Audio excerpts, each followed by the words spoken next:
Buronan nomor 1 Thailand, Chow Walitongduang atau Siapaeng Nanot, ditangkap Polri di Bali setelah 7 bulan melarikan diri. Pelarian Chow Walit sampai masuk Indonesia bukan perkara receh. Chow Walit melakukan aksi brutal menembak anggota polisi dan anggota kehakiman Thailand. Pada Senin 3 Juni 2024, Chow Walit atau Peng ditangkap di sebuah apartemen di Badung, Bali.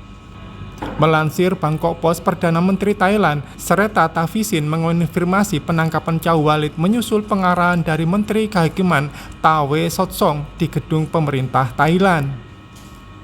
1. Tembak polisi anggota kehakiman. Dasar dari penangkapan yang dilakukan terhadap buronan ini adalah adanya Red Notice Control dari Royal Thai Police yang dikeluarkan pada tanggal 16 Februari 2024 atas nama Chow Walitongduang alias Pang Nanot. Kata Kabareskrim Polri, Komjen Wahyu Widada dalam jumpa pers di Mabes Polri, Jakarta pada Minggu 2 Juni. Kepala Divisi Hubinter Polri, Irjen Krisnamurti, menjelaskan aksi brutal yang sudah dilakukan Chow Walit berujung ditetapkan sebagai buron nomor 1 di Thailand.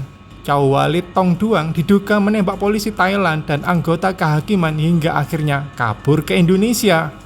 Betapa seriusnya tersangka yang dihadapi gangster kelas 1 melarikan diri dari lapas selama 7 bulan berada di Indonesia dengan membunuh polisi dan menembak anggota kehakiman, kata Krishna. Pada saat penangkapan, saya sampaikan dengan tegas kepada seluruh tim agar hati-hati mengingat pelaku adalah buronan nomor 1 di sana. Apapun bisa terjadi. Hasil yang kami dapat, pelaku dapat ditangkap tanpa perlawanan meskipun semuanya sudah dikunci dari segala titik, tuturnya. 2. Masuk jaringan narkoba internasional. Chow Walit masuk jaringan narkoba internasional Myanmar hingga Australia. Chow Walit diduga dibantu kaki tangannya melarikan diri dari penjara hingga mendiami Indonesia selama beberapa bulan. Artinya ini memang salah satu bandarnya, salah satu bosnya lah. Kalau seorang mafia pasti punya kaki tangan, jelasnya. Dirtipit Narkoba Bareskrim Polri, Brigjen Mukti Joharsa menegaskan Chow Walit belum sempat melakukan tindak pidana penyalahgunaan narkoba di Indonesia. Mereka cuma ganti-ganti pasangan, jadi untuk mengelabui karena dia nggak bisa bahasa Indonesia, jadi pakai perempuan. 3. Pakai nama Sulaiman demi menyamar di Aceh. Ternyata Chow Walitongduang menggunakan nama Sulaiman selama bersembunyi di Aceh. Karena yang membuat KTP ini di wilayah Aceh, pasti dicari nama yang sesuai dengan kondisi wilayah. Kan walaupun di Indonesia bisa berlaku dimanapun juga, tapi kalau menggunakan KTP asli dan menggunakan nama biasa yang digunakan oleh masyarakat Aceh, artinya menjadi bagian dari upaya dia untuk menyamarkan. Wahyu menyebut Chow Walit dibantu perempuan WNI berinisial FS untuk memalsukan identitas tersebut. FS sekarang sudah diamankan pihak kepolisian. Chow Walit sempat singgah di India sebelum ke Indonesia. Buron tersebut memilih Indonesia sebagai negara pelarian lantaran mukanya lebih mirip dengan orang pribumi Indonesia. 4. 8 WNI diduga terlibat pelarian Chow Walit. Wahyu merinci 8 orang tersebut yakni T sebagai sopir ojek online, W sebagai counter HP, A sebagai sopir taksi online, SA sebagai teman kencan, EA teman dari SA, TA agen jasa pengiriman uang, ES pemilik sewa kapal yang membantu Chow Walit masuk ke Indonesia, dan SR sebagai sopir taksi.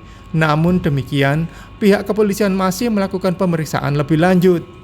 Di Reskrimum Polda Sumut, Kombes Sumaryono menambahkan hingga kini total 17 saksi sudah diperiksa. Hingga kini 2 orang WNI sudah diketahui terlibat dalam aksi pelarian Chow Walit. 5. Chow Walit hidup di RI pakai duit jaringan narkoba. Polisi mengatakan kaki tangan Chow Walit diduga mengirimkan sejumlah uang untuk biaya hidup selama pelarian Chow Walit di Indonesia. Uang itu dikirim ke rekening atas nama Sulaiman yang merupakan nama samaran Chow Walit selama bersembunyi di Indonesia. 6. Pemerintah Thailand ucapkan terima kasih ke Polri. 7. Diterbangkan ke Thailand pekan depan pakai pesawat khusus. Chow Walit bakal menjalani ekstradisi atau penyerahan tersangka kepada Royal Thai Police pada pekan depan. Ekstradisi pada Selasa 4 Juni, kata Irjen Krisnamurti kepada wartawan.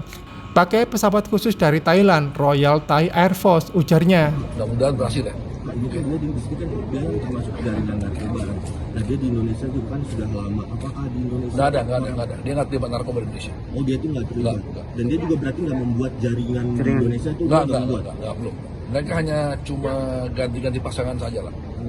Jadi untuk mengelabui karena dia nggak bisa bahasa Indonesia, jadi pakai perempuan ya, jadi pakai perempuan untuk Download Tribun X sekarang, menghadirkan lokal menjadi Indonesia.